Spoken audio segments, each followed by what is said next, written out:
이 성경을 통해서 볼 수 있는 한 가지 진리가 있다면 그것은 하나님께서 자기 백성들에게 말씀하신다라는 사실입니다. 에덴 동산의 아담으로부터 이 반모섬의 요한에 이르기까지, 이 창세기에서 요한계시록에 이르기까지 하나님은 여러 가지 방법과 모습을 통해서 자기 백성들이 들을 수 있도록 말씀하고 계십니다. 오늘 본문 말씀도 하나님께서 어린 사무엘을 부르신 사건입니다. 이 사무엘이 태어나 자랐던 그 시대는 사사시대 말기였습니다. 그 시대는 엘리 제사장의 두 아들 홈니와 비느하스가 여호와의 제사장으로 군림하고 있었습니다.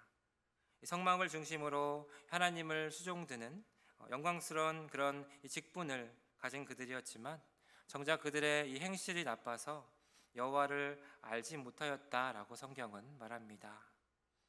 이렇게 하나님을 알지 못하는 엘리의 아들들은 제사장이 되어서 제사를 멸시합니다. 하지만 제사장 그 엘리는 하나님보다 아들들을 더 귀히 여겼습니다. 그래서 그 아들들이 저주를 자처해도 그것을 금하지 못했습니다.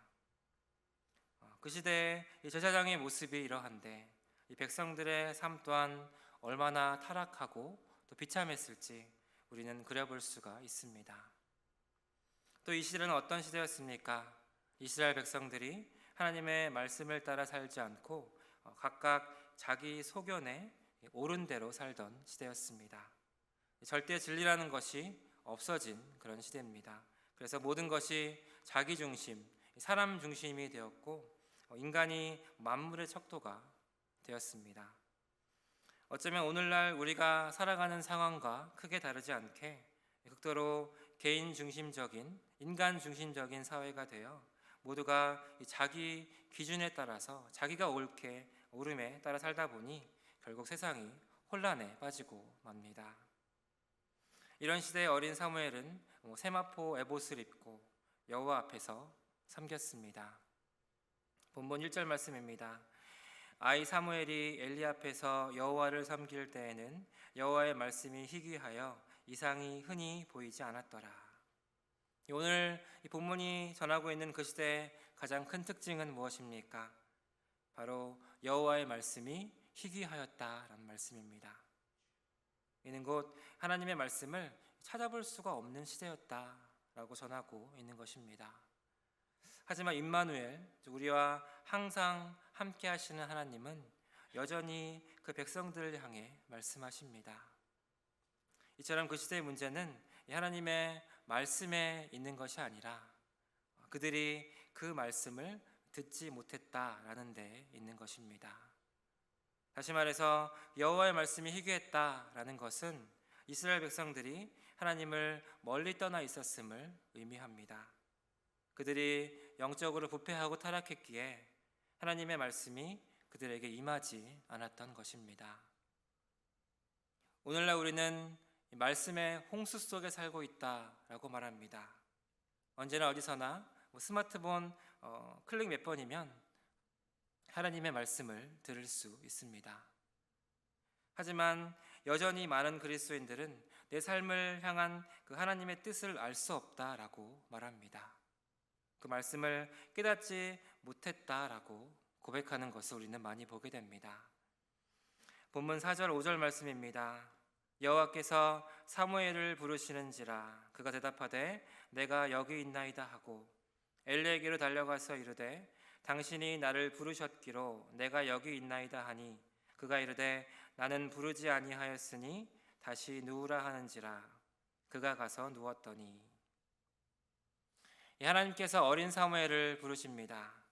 하지만 그는 평소처럼 이 스승 엘리가 자기를 부르는 줄 알고 그 엘리에게로 갑니다. 그리고 이런 일이 3번이나 반복됩니다. 이 사무엘은 어떤 사람이었습니까? 사무엘은 그 엄마의 모유수유를 끝나자마자 제사장 엘리에게 맡겨져 성막에서 자란 사람입니다. 그래서 그곳에서 그는 어린 나이 때부터 하나님을 섬기는 법을 배우며 자랐습니다. 그래서 누구보다 먼저 예배를 드렸을 것이고 말씀도 많이 배웠을 것입니다. 또 이 제사장의 모습을 가까이서 보면서 자랐기 때문에 어떻게 하나님을 섬기고 백성들을 도와야 하는지 잘 알았을 것입니다. 하지만 그렇게 하나님에 대해 배우고 또 섬겼던 사무엘이었지만 하나님께서 이 사무엘을 부르셨을 때 하나님께서 부르시는 것을 깨닫지 못했습니다. 본문 7절 말씀입니다. 사무엘이 아직 여호와를 알지 못하고 여호와의 말씀도 아직 그에게 나타나지 아니한 때라. 이 사무엘이 하나님이 부르시는데도 그 하나님께 응답하지 못한 이유는 무엇입니까? 오늘 말씀에 여호와를 알지 못하고 하는 이 알다라는 그 뜻의 히브리어 단어를 야다라고 합니다. 그래서 무엇을 안다라는 이 뜻은 단순한 어떤 지식을 넘어서서 몸과 마음으로 직접 경험하고 또 깊게 이해하는 것을 뜻합니다. 그렇기 때문에 여호와를 알지 못했다라는 말은 단순히 하나님에 대한 지식이 없었다라는 것을 의미하지 않습니다. 사무엘은 성전에서 자라면서 누구보다 많은 지식을 얻었고 하나님에 대해 배웠기 때문입니다. 그러므로 여호와를 알지 못했다라는 그 말은 이 사무엘이 어릴 적부터 이 성전에서 섬기며 하나님에 대한 이 지식은 있었지만 하나님과의 어떤 개인적이고 또 인격적인 만남은 아직 없었다라는 뜻입니다. 사무엘은 아직 하나님을 인격적으로 알지 못했기 때문에 하나님께서 말씀하셨을 때 자신을 부르시는지 알지 못했습니다.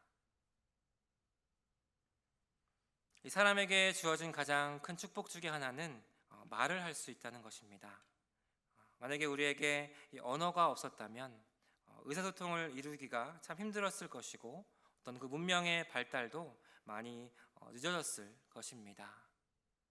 동물들은 울음소리나 어떤 몸짓으로 의사소통을 하지만 하나님은 우리에게 언어를 주셔서 사랑을 표현하고 우리의 희노애락을 자유롭게 나눌 수 있게 하셨습니다. 이처럼 우리가 대화를 하고 누군가와 이렇게 의사소통을 한다는 것은 그 대상과의 이 관계성을 보여줍니다. 이 관계 가운데 관계 속에서 대화를 하게 되고 또 마음을 열기 시작하기 때문입니다. 그래서 그 관계가 깊어지면 깊어질수록 대화의 양도 많아지고 그 깊이도 깊어집니다. 하지만 우리가 어떤 지나가는 사람이나 낯선 사람에게 어떤 우리의 깊은 이야기나 우리의 아픔, 고민을 나누지 않습니다. 그저 날씨나 어떤 사회 현상에 대해서 잠시 나눌 수 있을 뿐입니다. 이는 그들과 이런 관계가 없기 때문입니다. 우리와 하나님과의 관계 또한 마찬가지입니다. 어떤 분들은 오랜 시간 교회 생활을 했음에도 불구하고 하나님과의 관계가 깊어지지 않아서 마치 처음 만나는 사람처럼 하나님을 낯설게 느끼기도 합니다. 제가 한 번은 한 청년에게 요즘 하나님과의 관계 어떻습니까? 어때요? 라고 이렇게 물어보았는데 그때 제가 어릴 때부터 교회는 다녔지만 하나님은 마치 한국에 계신 몇 번 보지 못한 할아버지 같습니다 라고 그렇게 저에게 솔직하게 답해 주었던 적도 있었습니다. 이처럼 하나님과의 어떤 친밀한 사랑의 관계 가운데 거하고 있지 못하다면 우리는 지금 먼저 그 관계의 회복을 위해서 주님 앞에 나아가야 합니다. 이 주님과의 이 관계의 회복 가운데 하나님을 더 알아가게 되는 것이기 때문입니다. 하나님은 우리를 항상 부르십니다.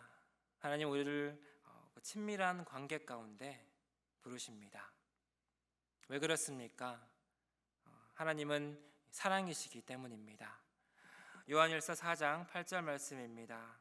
사랑하지 아니하는 자는 하나님을 알지 못하나니 이는 하나님은 사랑이심이라. 그렇기 때문에 하나님께서 그의 자녀들에게 그 스스로를 드러내시는 가장 분명한 방법 역시 사랑입니다. 또 우리를 연단하심도 사실은 그 아들의 형상을 닮게 하시려는 그런 하나님의 사랑의 다른 표현인 것입니다. 이렇듯 주님은 우리의 삶 가운데 행하시는 이런 모든 역사를 통해서 우리로 하여금 그분의 이 사랑을 알게 하실 뿐만이 아니라 그 사랑이 어떤 것인지를 경험하게 하십니다. 이처럼 하나님은 우리와 이 사랑의 관계를 맺기를 원하는 겁니다. 계속해서 요한일서 4장 10절 말씀입니다. 사랑은 여기에 있으니 우리가 하나님을 사랑한 것이 아니요 하나님이 우리를 사랑하사 우리 죄를 속하기 위하여 화목 제물로 그 아들을 보내셨습니다. 하나님, 우리가 아직 죄인 되었을 때 우리를 포기하지 않으시고 도리어 우리를 끊어지지 않는 사랑의 줄로 자신과 함께 묶으셨습니다. 그리고 그 사랑의 줄은 이 독생자를 보내사 우리를 위해 피 흘려 죽게 하신 그 십자가의 사랑이었습니다. 이처럼 하나님을 경험하고 또 그 뜻을 알기 위해서 우리는 먼저 우리를 향한 그 하나님의 사랑을 온전히 믿고 또 신뢰할 수 있어야 합니다. 그리스도의 모든 삶이나 하나님을 경험하는 것, 또 그리고 그의 뜻을 깨달아 하는 이 모든 일들은 결국 우리가 하나님과의 이 사랑의 관계가 얼마나 진실하고 또 깊은가에 달려있기 때문입니다. 하지만 많은 사람들이 이 관계의 회복이 먼저인 것을 깨닫지 못합니다. 그 깨닫지 못한 채 하나님의 뜻을 구하고 먼저 알기를 원하며 그렇게 나아갈 때가 많이 있습니다. 그래서 어떤 사람들은 하나님의 그 뜻을 구하는 것에는 어떤 특별한 방법이나 공식이 있다라고 생각합니다. 그래서 실제로 이 구글 같은 곳에 하나님의 뜻을 구하는 법이라고 이렇게 검색을 하면 그와 연관된 수많은 글들이 나오는 것을 볼 수가 있습니다. 하지만 하나님의 그 말씀을 분별하기 위한 어떠한 특별한 공식이나 정형화된 방법은 없습니다. 우리가 오직 이 하나님과의 친밀한 관계를 맺고 있을 때, 그리고 우리 삶 속에서 그의 임재하심을 경험할 때 우리는 비로소 주님의 그 우리를 향한 그 뜻을 깨달을 수 있기 때문입니다. 그렇기 때문에 매일의 삶 가운데 하나님과 동행하는 삶은 무엇보다도 중요합니다. 날마다 하나님과 동행할 때 성령님은 말씀을 통해서 우리에게 하나님의 그 뜻을 나타내 보이시고 또 우리가 그분의 뜻을 이해하도록 도우시기 때문입니다. 이 갓난아이가 태어나서 자라서 자기 말로 이렇게 의사를 표현하기까지는 시간이 많이 걸립니다. 그리고 그 시간까지 그 갓난아이는 자신의 울음으로 그 의사를 표현합니다.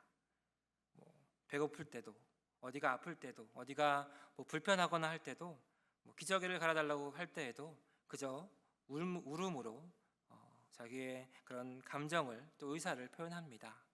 그래서 처음 이 부모가 되었을 때는 아이가 울면은 어찌할 줄을 몰라서 당황이 될 때가 있습니다.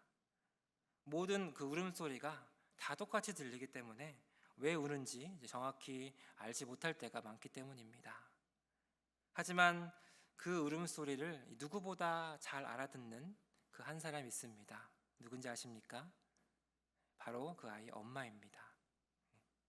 이 엄마들은 아이의 울음소리를 듣고 이 아이가 지금 배가 고파서 우는 건지 아니면 어디가 아파서 불편해서 우는 건지 누구보다 잘 알아차리고 들을 수 있습니다. 그것은 특별히 이게 엄마들에게 그런 어떤 특별한 방법이나 노하우가 있기 때문은 아닙니다. 그래서 그 엄마들에게 어떻게 분별합니까? 라고 묻는다면 그냥 알아요 라고 많이들 대답할 것입니다. 그 아이와 가장 이 사랑의 관계에 있는 사람, 바로 엄마이기 때문입니다. 이처럼 우리를 사랑하시는 하나님이 우리에게 원하시는 것이 있다면 그것은 다름 아닌 주님을 사랑하는 것입니다. 하나님을 사랑하는 것, 곧 우리를 향한 이 하나님의 사랑을 느끼고 그 안에 거하는 것보다 하나님을 기쁘시게 하는 것은 없습니다. 그리고 이를 위해서 우리가 해야 할 어떤 특별한 일도 없습니다. 우리가 하나님과의 사랑의 관계에 들어갈 때, 그 안에 거할 때 이미 필요한 모든 것이 다 이루어지기 때문입니다. 마지막으로 하나님은 하나님의 말씀을 사모하고 또 간절히 듣기를 원하는 그 자들을 부르십니다. 오늘 본문 10절 말씀입니다. 여호와께서 임하여 서서 전과 같이 사무엘아 사무엘아 부르시는지라. 사무엘이 이르되 말씀하옵소서 주의 종이 듣겠나이다 하니. 사무엘이 자기 처소에 누워 있는데 하나님께서 네 번째로 사무엘을 찾아오셨습니다. 사무엘을 전과 같이 사무엘아 사무엘아 하고 부르십니다. 사무엘은 그제서야 여호와께서 자신을 부르시는 것을 깨닫고 응답했습니다. 여호와여 말씀하옵소서 주의 종이 듣겠습니다. 사무엘은 그 부르심에 숨거나 도망가거나 한 것이 아니라 순종함으로, 그리고 그 듣기를 소망하는 간절한 마음으로 응답한 것입니다. 이처럼 우리는 오직 이 주님의 말씀만을 구하고자 하는, 간절히 소망하는 그 마음을 품어야 합니다. 그리고 이러한 결심은 하나님께서 무엇을 말씀하시든지 간에 기꺼이 순종하겠습니다 하는 그 의지를 나타냅니다. 그리고 이 순종의 마음, 이 말씀 듣기를 소망하는 이 간절한 마음을 통해 이 매일의 삶 속에 부어주시는 이 하나님의 사랑과 은혜를 경험할 수 있는 것입니다. 그리고 그 순종의 마음을 기뻐하신 하나님은 사무엘을 위대한 일에 사용하십니다. 사무엘상 3장 19절 20절 말씀입니다. 사무엘이 자라매 여호와께서 그와 함께 계셔서 그의 말이 하나도 땅에 떨어지지 않게 하시니 단에서부터 브엘세바까지의 온 이스라엘이 사무엘은 여호와의 선지자로 세우심을 입은 줄을 알았더라. 아멘. 하나님은 사무엘을 부르시고 그와 함께 하시며 그를 말씀의 종으로 세우셨습니다. 그리고 그 순종하며 따르는 그에게 그의 말이 하나도 땅에 떨어지지 않게 하셨다라고 성경은 말합니다. 그렇게 사무엘을 통해 그 예언한 모든 말씀을 하나님께서는 다 이루신 것입니다. 이처럼 하나님께서는 이 말씀이 희귀한 시대에 이 사무엘을 하나님의 말씀을 전하는 종으로 세우셨습니다. 주님께서 부르실 때 이 사무엘이 해야 할 것은 여호와여 말씀하옵소서 주의 종이 듣겠나이다라고 그저 믿음으로 대답하는 것뿐이었습니다. 순종하기만 하면 주님께서 모든 필요를 채워주시기 때문입니다. 우리가 마음을 비우고 나의 욕심을 비우고 나의 어떤 계획과 나의 어떤 생각과 그런 모든 것들 주님 앞에 내려놓고 하나님의 부르심에 순종할 때 하나님께서 그 일을 할 수 있도록 모든 것을 공급해 주십니다. 그 일을 감당할 능력도 주시고 또 지혜도 주십니다. 하나님께서 구체적으로 사무엘의 입에 하나님의 그 말씀을 넣어주신 것처럼 우리의 모든 필요한 것들을 주님께서는 공급해 주시기 때문입니다. 주님은 오늘도 우리에게 말씀하십니다. 나와 함께 가자. 십자가를 따르자. 내 안에 거하라. 이렇게 우리를 항상 부르십니다. 이때 아직 때가 안 됐습니다. 다음에 준비가 되면 하겠습니다. 형편이 좀 나아지면 그때 따르겠습니다 라고 할 것이 아니라 주여 말씀하옵소서 주의 종이 듣겠나이다. 주님께서 말씀하시면 무엇이든지 따르겠습니다, 하겠습니다 라고 부르심에 순종하는 모두가 되시기를 바랍니다. 그리고 그 부르심에 순종하는 사람에게 허락하신 그 넘치는 큰 은혜와 기쁨을 경험하는 모두가 되시기를 바랍니다. 말씀을 맺겠습니다. 하나님은 우리의 연약함과 부족함을 다 아시면서도 우리를 부르십니다. 그렇게 우리는 어떤 나의 세상적인 조건이나 형편이나 능력 그런 것들에 상관없이 하나님의 부르심에 그저 순종하면 됩니다. 또 하나님의 부르심은 하나님의 목적이 있습니다. 그리고 그 목적을 이루도록 모든 필요와 능력을 주님께서 채워주십니다. 요한복음 10장 27절 28절 말씀입니다. 내 양은 내 음성을 들으며 나는 그들을 알며 그들은 나를 따르느니라. 내가 그들에게 영생을 주노니 영원히 멸망하지 아니할 것이요 또 그들을 내 손에서 빼앗을 자가 없느니라. 아멘. 오늘도 예배를 통해서 하나님과 함께하는 시간들이 그저 의무로 지켜야 하는 무미건조한 그런 형식적인 그런 시간들이 아니라 주님의 사랑을 경험하고 살아있는 이 교제를 누리며 또 주님을 더욱 깊이 알아가는 그런 귀한 시간 되게 하셔서 영원히 멸망하지도 또 빼앗기지 않을 이 영원한 이 생명을 붙들고 그것을 누리며 또 그것을 전하며 나아가는 그런 모두가 되시기를 주님의 이름으로 축복합니다.